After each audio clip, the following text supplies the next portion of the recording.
Hello everyone and welcome to this week's video. This is a wonderful time of year with the spring flowers emerging from the cold and dark of winter. It mirrors the hope felt as we begin to emerge from the year-long winter of COVID.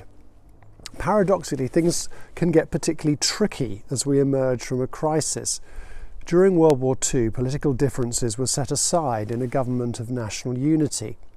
As victory looked more and more certain, the old antagonisms re-emerged. In the end, much to everyone's surprise, Churchill, the leader to whom the country owed so much, lost the first post-war election. During a crisis, a lot of emotion is repressed to enable us to better cope with the trauma of the moment. But feelings can only be suppressed for so long. Unless you deal with them, they have a nasty habit of emerging to bite you and whoever you might be close to when you least expect it. I've experienced people during my ministry who, normally placid and kind, exploded when under stress. I remember one person who knew their Bible very well, held a senior lay leadership position, but who would explode if they lost face or appeared incompetent in the sight of others.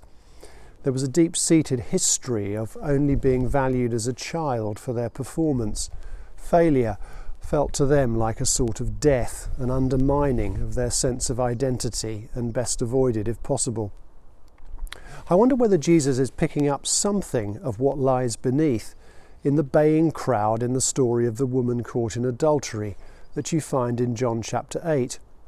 We're tempted to judge them as they demand a rigorous application of religious principle without mercy. Jesus kneels to write in the sand, I suspect in part to calm his own anger that a broken woman was being used to get one over on him. His response, when he does answer their demands, is brilliant.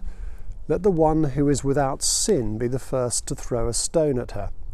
They depart one by one, the oldest and possibly wisest first. Instead of addressing the presenting vile behaviour, he responds in a way that gets them to own their own stuff. Rather than direct confrontation, this opens the key for them to examine themselves and see what lies beneath. God has been very gracious to me in my own foibles. I'm generally very patient with people, but hugely impatient with inanimate objects. My anger is sometimes aroused in my workshop when reach exceeds grasp and I attempt things beyond my capabilities.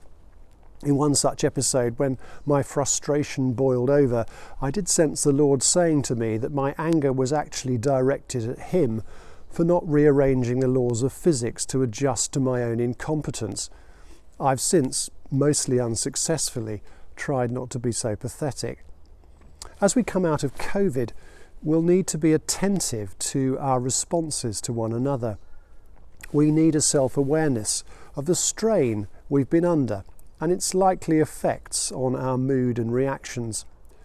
I wondered whether recent articles in The Spectator and The Times speculating on secret plans to close churches or abolish the parish system, centralising and abolishing clergy posts, had something of that about them.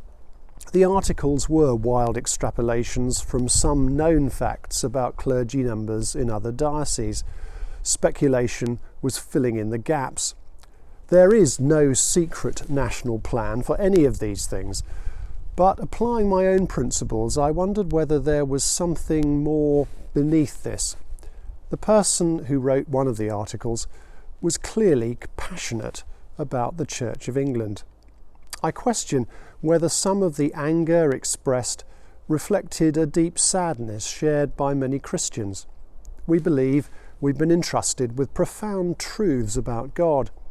We've laboured long and hard in the Lord's vineyard, building community, caring for our buildings as icons of God's presence, and sought to serve those in need. We believe that people's lives would be so much more fulfilled and, yes, happy if they were to discover God's love for them in Christ and respond to it.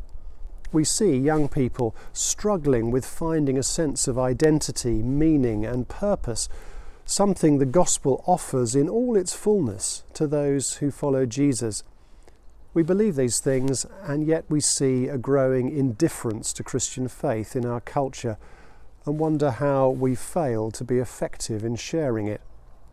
Unacknowledged grief of all sorts can express itself as anger, or if continually bottled up in depression and despair. Fortunately, the scriptures are rich with the language of lament.